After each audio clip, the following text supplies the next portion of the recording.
I was discussing last night the Bodhisattva doctrine in Mahayana Buddhism and comparing it or relating it to the two great tendencies in Indian spirituality: anti-worldliness or otherworldliness and world affirmation, and showing how the idea that the highest kind of a Buddha is in a certain way a non-Buddha. The highest kind of a Buddha is like an ordinary person.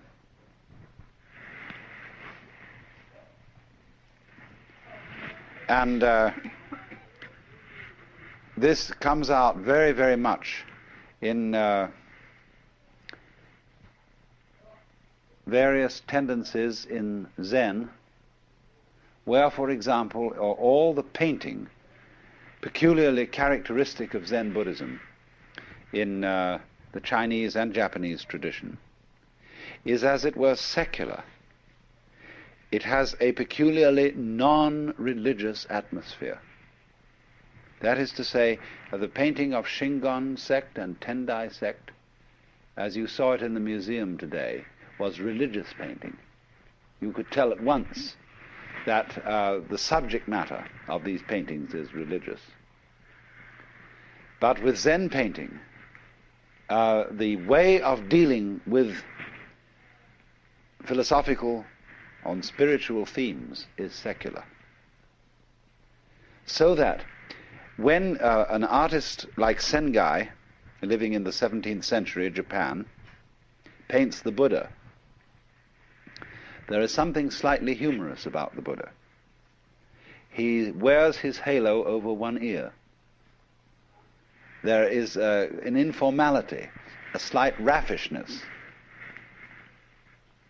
And so this comes from China, from those great Sung artists like Liang Kai, who painted the sixth patriarch of Zen chopping bamboos, looking like the most extraordinarily unkempt country oaf. So, also, the greatest Zen painting has as its subject matter not really religious themes at all. It uses pine branches, rocks, bamboos, grasses, everything of that kind. And you would never know that these things were icons. Likewise also in poetry, which we will go into more extensively in the future. The superb expression of Zen poetry is derived from the Chinese poet Hokoji, who says, "Wondrous action, supernatural power, drawing water, carrying fuel."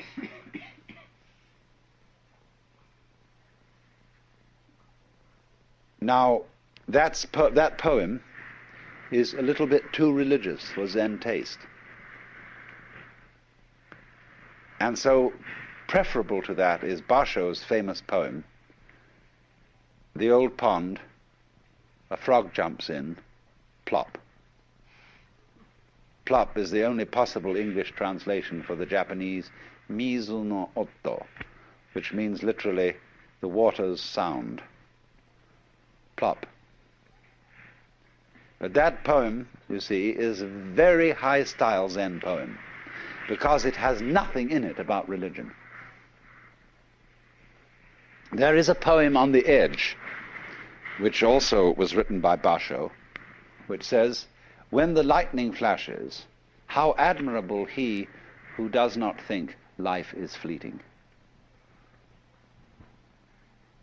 You see, the flash of a lightning is a Buddhist cliche for the transiency of the world. Your life goes by and it disappears as fast as a flash of lightning. That becomes a cliche. So,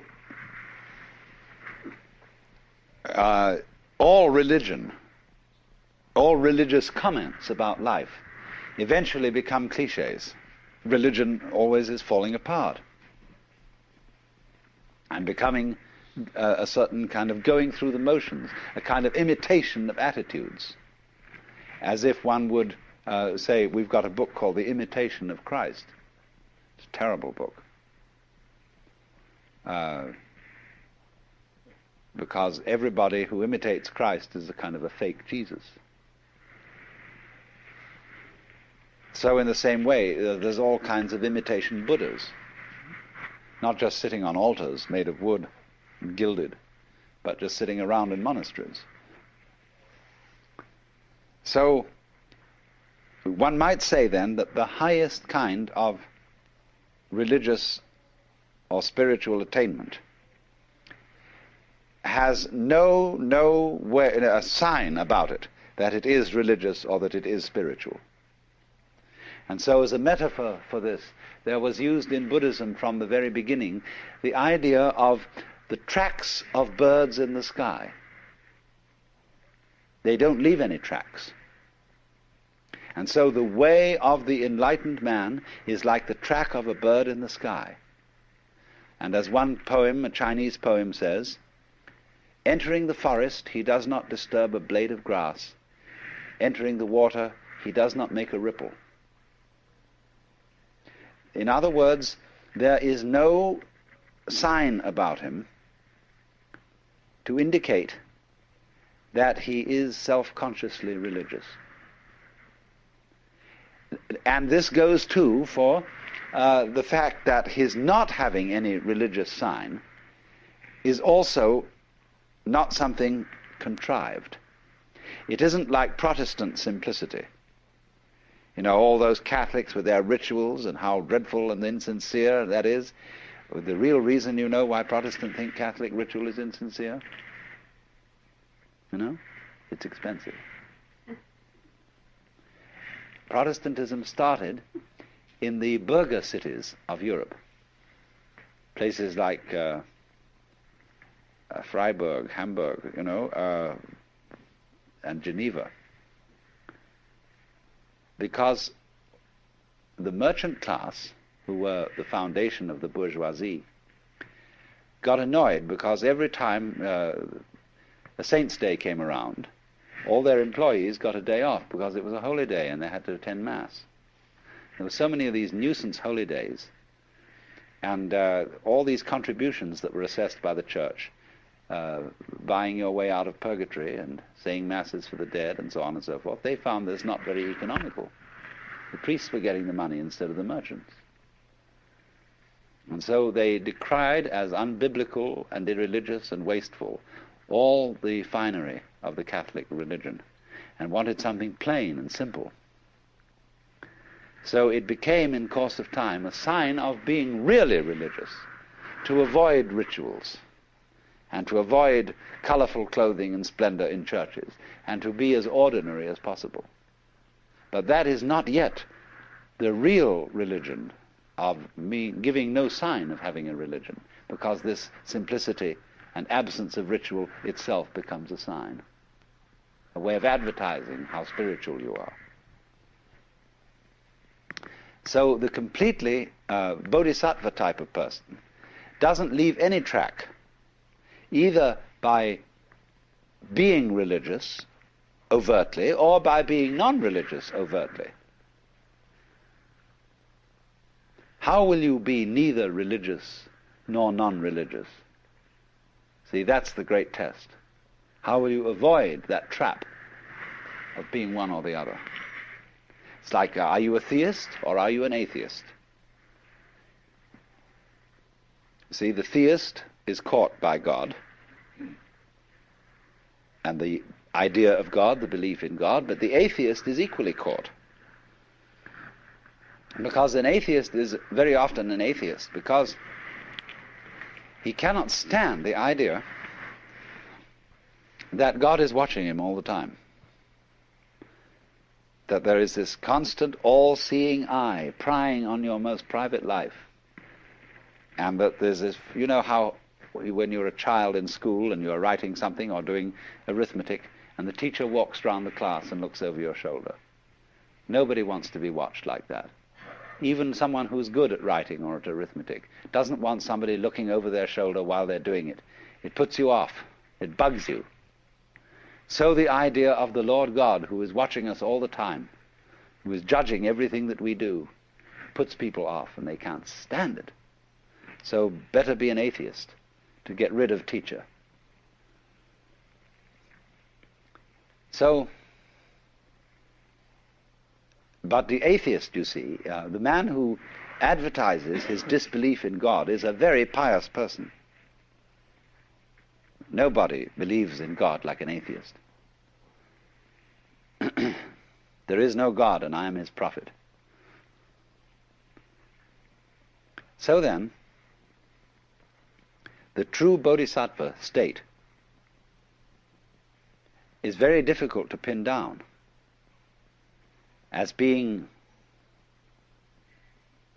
neither supremely religious nor blatantly secular. And people who think that the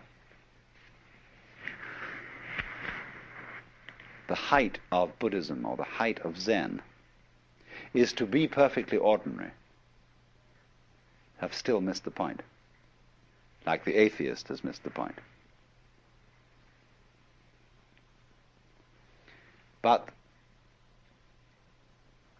for this reason, then, there is an element in the art, the painting, the poetry, etc., which has been inspired by this kind of Buddhism. This kind of art where the subject matter is non-religious. Nevertheless, there is something about the way in which this non-religious subject matter is handled that stops you. And you know there's something strange about it. This is how I first became interested in Oriental philosophy and all that kind of thing. I had an absolute fascination for Chinese and Japanese painting,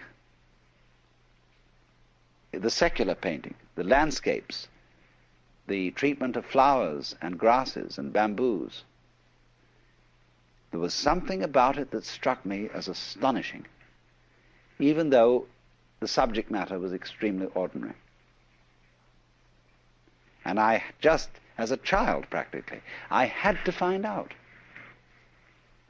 what was the strange element in those bamboos and those grasses. I was being, of course, taught by those painters to see grass. But there was something in there that one could never pin down, never put your finger on. And that was this thing that I will call the religion of no religion. The supreme attainment of being a Buddha who can't be detected, who, in this sense, then leaves no trace. You remember, some of you have seen those 10 paintings called the 10 Stages of Spiritual Ox Herding. And the author, there are two sets of these paintings. There's a heterodox one and an orthodox one. The heterodox one has as the man catches the ox, it gets progressively whiter, until in the end it disappears altogether, and the last picture is an empty circle. But the orthodox set of paintings doesn't end with the empty circle. The empty circle arises 2 from the end, 3 from the end. It is followed by 2 others. After the man has attained the state of emptiness, the state, in other words, of complete iconoclasm, the state of no attachment to any spiritual or psychological or moral crutch, there are two more steps. And one is called returning to the origin, which is represented by a tree beside a stream. And the final one called entering the city with hands hanging down.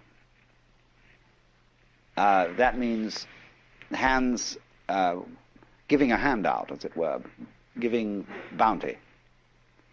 And it shows a picture of the fat Buddha, Putai, or in Japanese known as Hote, who has an enormous belly, big ears, who carries round a colossal bag. And what do you think this bag has in it? Trash. Wonderful trash. Everything that children love. Things that everybody else has thrown away and thought of as valueless, this bum collects and gives it away to children. And so it says here that he goes on his way without following the steps of the ancient sages. His door is closed. That's the door of his house. And no glimpses of his interior life are to be seen. So, in other words, it's like when you erect a building, while you're building it, you have all kinds of scaffolding up. That shows you that building is going on. But when the building is complete, the scaffolding is taken down. To open a door, as they say in Zen, you may need to pick up a brick to knock at the door. But when the door is open, you don't carry the brick inside. To cross a river, you need a boat. But when you've reached the other side, you don't pick up the boat and carry it. So the brick, the boat, the scaffolding, all these things represent some sort of religious technology or method. And in the end, these are all to disappear, so that the saint will not be found in church. I don't take what I say literally. The saint can perfectly readily go to church without being sullied by church. But ordinary people, when they go to church, they come out stinking of religion.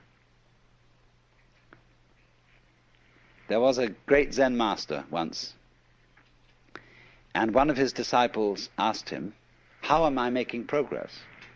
He said, "You're all right, but you have a trivial fault." "Well, what is that?" He said, "You have too much Zen." Well, he said, when you're studying Zen, don't you think it's very natural to be talking about it? The master said, "When it's like an ordinary conversation, it is much better." And so another monk who was standing by listening to this exchange said to the master, "Why do you so specially dislike talking about Zen?" And he replied, "Because it turns one's stomach." So what did he mean when he said, when it's like an ordinary everyday conversation, it is somewhat better? When the old master Joshu was asked, at the end of the kalpa, when everything is destroyed in fire, there will be one thing remaining. What is that? And Joshu replied, "It's windy again this morning." So in Zen, when you're asked a question about religion, you reply in terms of the secular. When you're asked about something secular, you reply in terms of religion. So what is the eternal nature of the self? It's windy again this morning. "Please pass me a knife." The master hands him the knife with the blade first. He says, "Please give me the other end." What would you do with the other end?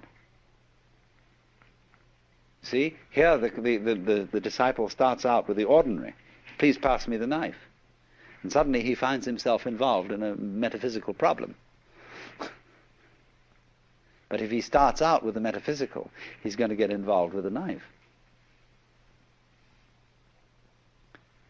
So, now, to go deeply into the religion of non-religion, we have to understand what you might call the final ultimate attainment of Mahayana Buddhist philosophy. And this is contained in a school of thought which is called in Chinese Hua Yan and in Japanese Kegon. Kegon is the intellectual foundation for Zen. And there was a great Chinese master by the name of Shumitsu, who was simultaneously a Zen master and the fifth patriarch of the Huayan sect. Hua, it means flower. Yan, garland. The garland of flowers. And it's all based on a Sanskrit sutra called Avatamsaka. This is called simply, in Japanese, Kegon Kyo. A very big sutra. And the subject matter of this sutra are what are called the four Dharma worlds. And I must explain what these four worlds are so that you get the point.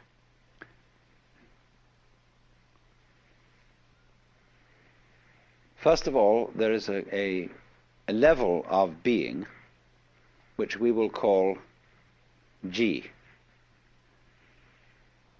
The word Ji, which is Japanese way of pronouncing the Chinese Chur, is the world of things and events. What you might call the common sense world, the everyday world that our senses normally record.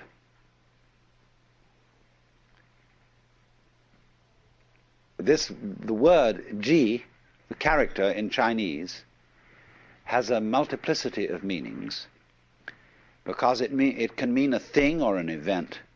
It can also mean business, an affair, not in a love affair, but something in the way the French say les affaires, for business. Something important. It can also mean affectation. Putting something on or showing off. And so a person who is a master in Zen is called Buji, which means no business, no affectation, nothing special. The poem says, "On Mount Lu there is misty rain, and the river Jiang is at high tide. When you have not been there, your heart is filled with longing. But when you have been there and come back, it was nothing special. Misty rain on Mount Lu, river Jiang at high tide."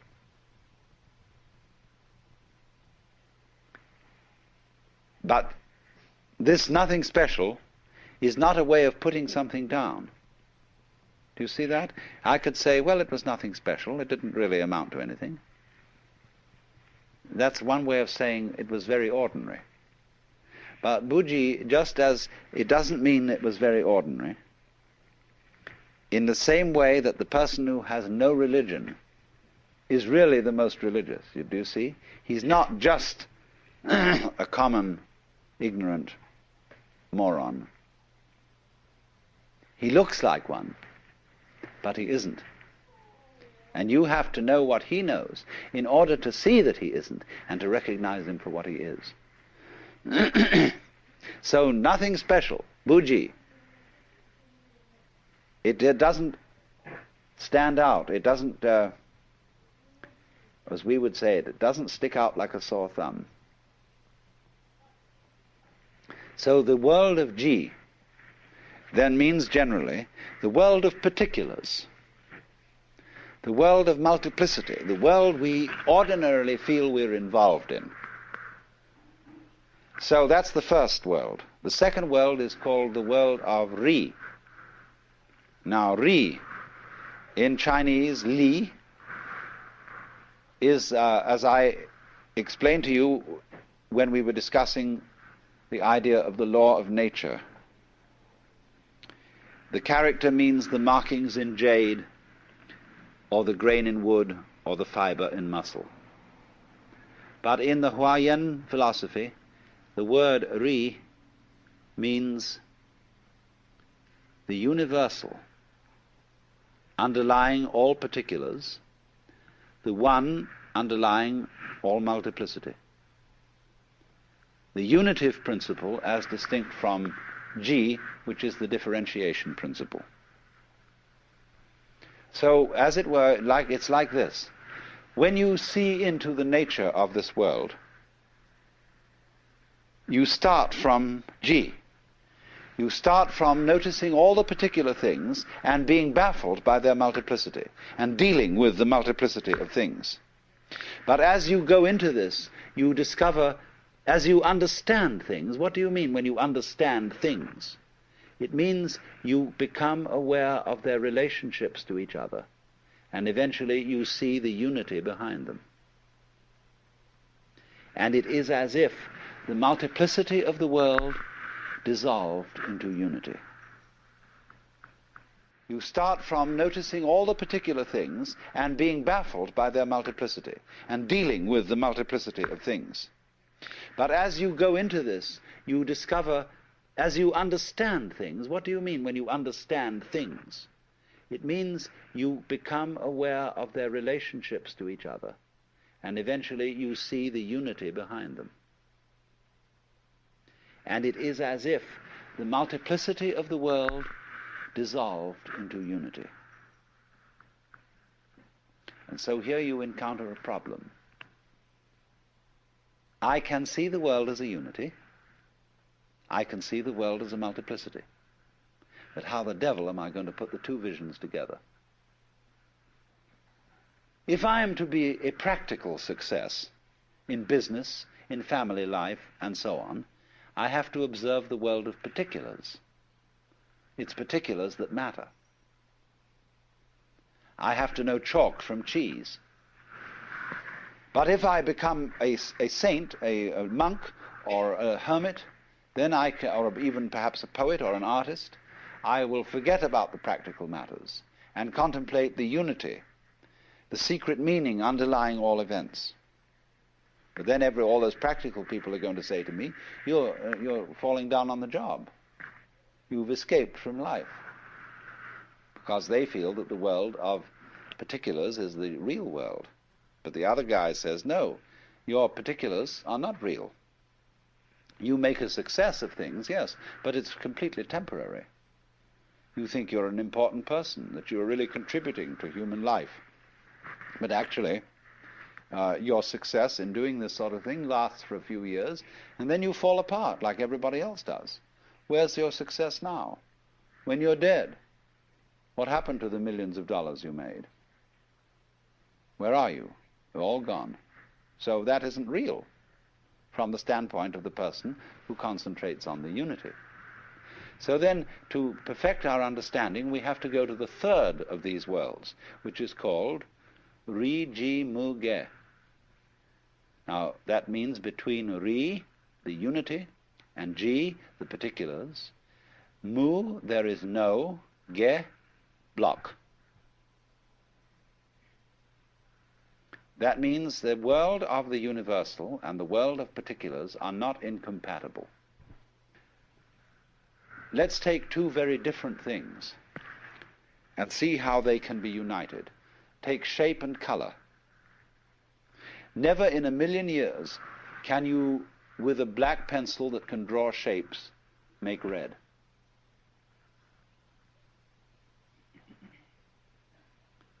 But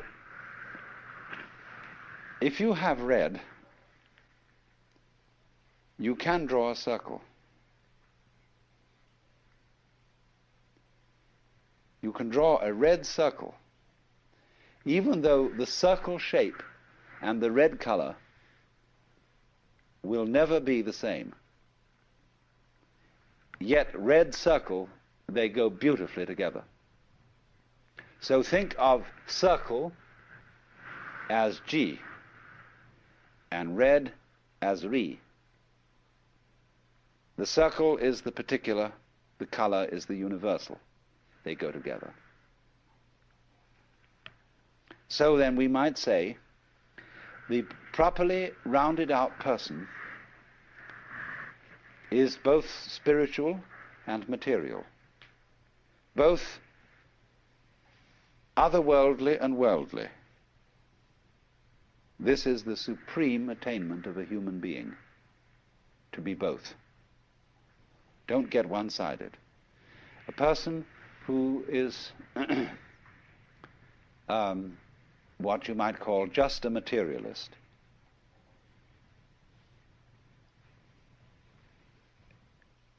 ends up by being very boring.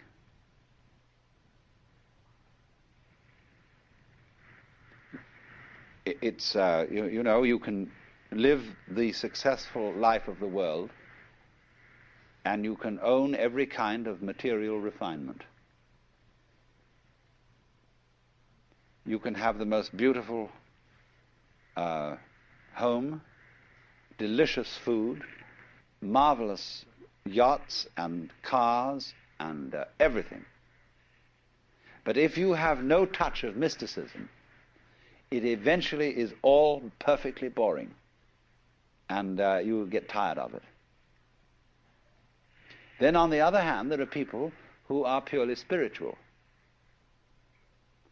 and they live in a kind of dry world where all luxury has been scrubbed away, and they are very intense people. When you are in their presence of a very spiritual person, an excessively spiritual person, you feel inclined to sit on the edge of your chair. You are not at ease, because you know the eye of judgment is looking through you and going down into your very soul and finding that you're just a scallywag after all. And here's this absolutely sincere, this dreadfully honest and unselfish person. This is something which is always puzzling to people brought up in a Western environment, because great spiritual people are often very, very sensuous, because they can't be materialists in the ordinary sense. They can't be straight, open sensualists, because for them the world is too wonderful for that. Any human being is too marvelous to be treated as just a kind of sexual object. They may be very much a sexual object, but so marvelous, you have to stop with it and really go into the whole of that marvelous, wonderful personality. So there is a trouble, keeps coming up for the West. When you go to church and you suddenly go to a church where there's a marvelous clergyman, and you think he is the very exemplar of life, and you idealize him, and then suddenly there develops a frightful scandal that he has an affair with his secretary, and you think all is lost, that the faith has been sold out, that everything's going to rack and ruin, because he was not purely spiritual. And he himself may be terribly confused and worried about this, because in our world, you see, we make the spiritual and the material mutually exclusive. But ri-ji mu-ge, this third world, means that between the spiritual and the material there is no obstruction. So we might say this would sound as if it were the highest level, but there's one more to come, which is called ji-ji mu-ge. This means then suddenly ri has disappeared, but between ji and ji there is no obstruction. Between one event and any other event or events there is no mutual exclusiveness. Shall I put it that way? This is the doctrine, the highest doctrine of Mahayana Buddhism, which you could call the doctrine of the mutual interpenetration of all things, or the mutual interdependence of all things. And its symbol is what is called Indra's net, that is used in the Avatamsaka Sutra. Imagine at dawn a multidimensional spider's web covered in dew. A vast, vast spider's web that is the whole cosmos, and is not only a kind of a flat thing, but a solid thing, and a solid in 4, 5, 6, and n dimensions, covered with jewels of dew, all of which have rainbow coloring, and every drop of dew contains in it the reflection of every other drop of dew. And since every drop of dew contains the reflections of all the others, each reflected drop of dew contains the reflections, you see, of all the others, and so ad infinitum.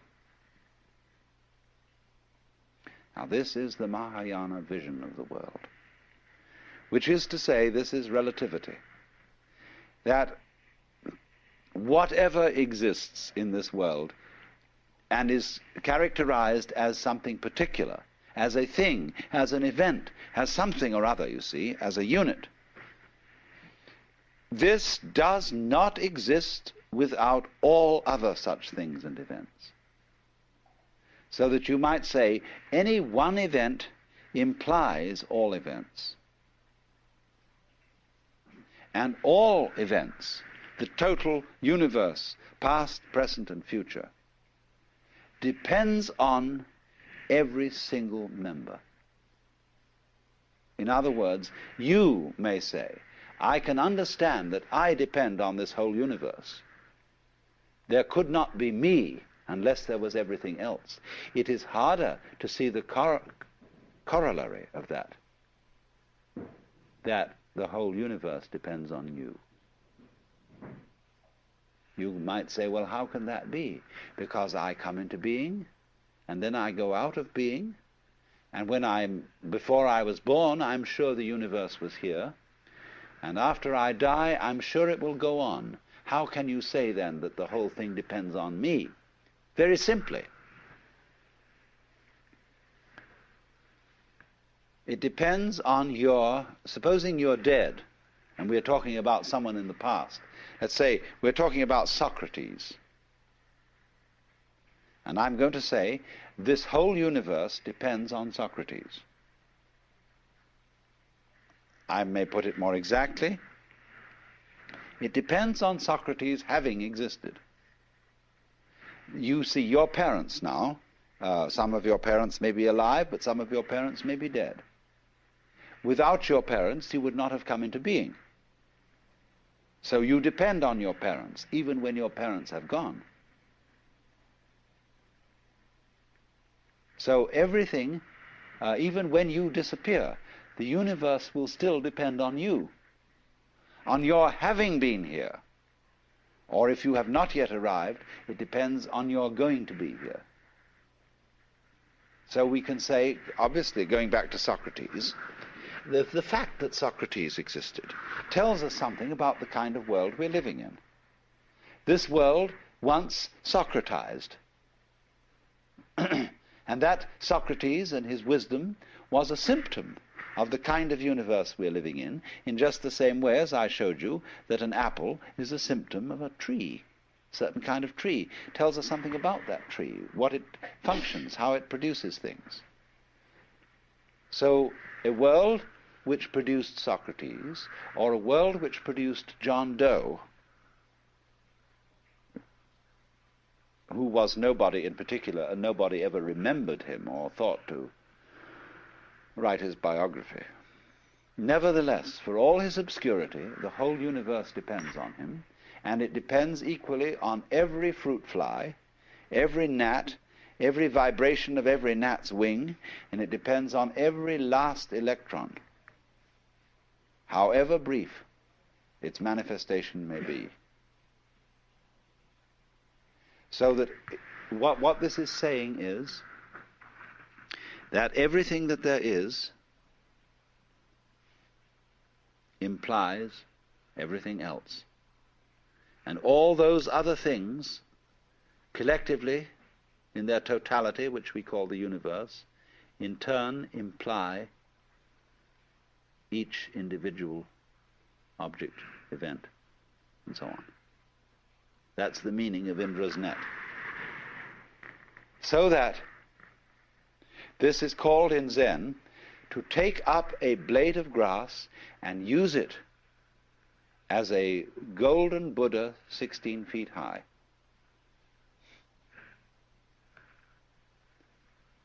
When you have a chain and you pick up a link, all the other links come up with it. You see? Because it implies, if this is a link, it is a link in a chain. If it isn't, it's just an oval piece of metal. But if it's a link, up come all other links.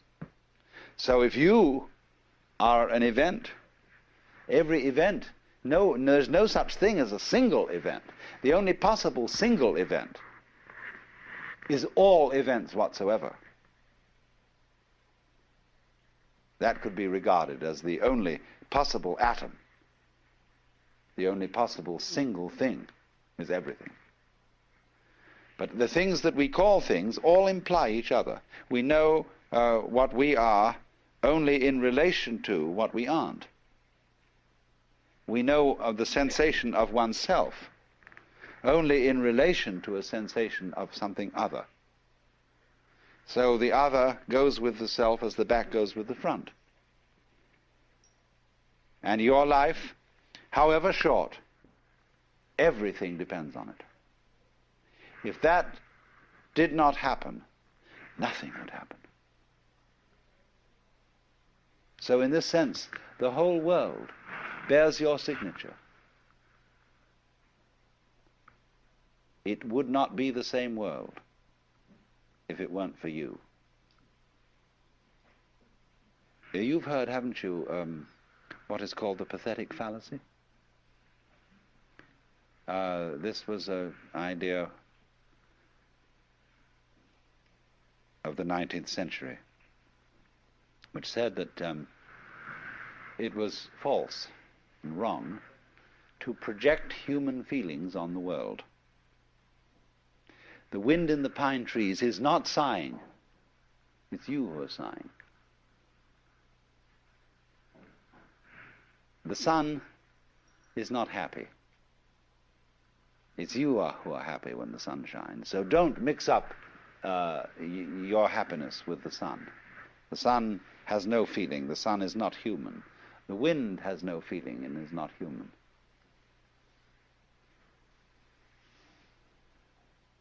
The poet says, the moon doth with delight look round her when the heavens are bare. And the logician says, no, the poet looks round with delight at the moon in the bare heavens. How awful. I mean, if that's the point, you see, better not say any poetry, just have prose. But actually the moon does look round with delight when the poet looks round with delight, because the world of which one symptom is the moon is the same world of which another symptom is the poet. They go together. A world where there is a moon implies a world where there is a poet. A world where there is a poet implies a world where there is a moon. So in this sense, the moon can be said to look round with delight through the agency of the poet. Because you can't separate poet and moon, just as you can't separate head and feet without destroying the unity of the body. So in that sense then, this whole world is a human world. And we should not take the silly attitude or philosophy called the philosophy of the pathetic fallacy, which says outside our skins it's all inhuman and dumb and blind force, and only inside the skin is there the human world. All this world is human, because it depends not only on the existence of humanity in general, but on the existence of Mary Smith in particular. So the whole world is covered, as it were, with your personal signature. But at that moment when you suddenly seem to be everything, and to be Mr. A, you suddenly see the obverse of this, that your particular personality is nothing at all without everything else, without everybody else. I need, in order to be Alan Watts, I need every single other human being and the uncontrollable otherness of all those other human beings that I can't do anything about. They are going to be themselves whatever I do. And yet at the same time, I depend on all their difference from me, and yet they all depend likewise on me. So that I'm in a very funny position.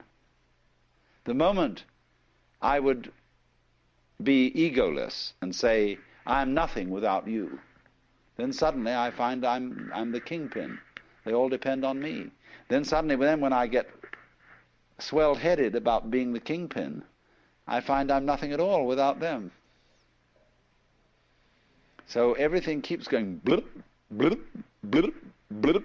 In other words, the moment you think you've got it in one state, it transforms itself into the other. That's the Jiji Muge. Now, in Jiji Muge, you see, you've got a vision of the world in which everybody is boss and nobody is boss. There is no one boss who governs the whole thing. It takes care of itself. It's a colossal democracy. But yet every man and every uguisu and every snail is king in this world. And at the same time is commoner. And that's how it works. And there is no great king, although in Hinduism they have an idea, a very strange one to us, called Ishvara. Ishvara means the supreme personal God, the top being in the Deva world. And many Buddhists believe that there is such a God. There is a ruler of the universe, but he is lower than a Buddha, because in the course of the endless cycles, Ishvara will dissolve into nothing. All gods, all angels are within the round of being. It's a very curious idea to our minds, and therefore, although Buddhists believe in God in that sense, they don't take it importantly. There are no shrines in Buddhism to Ishvara.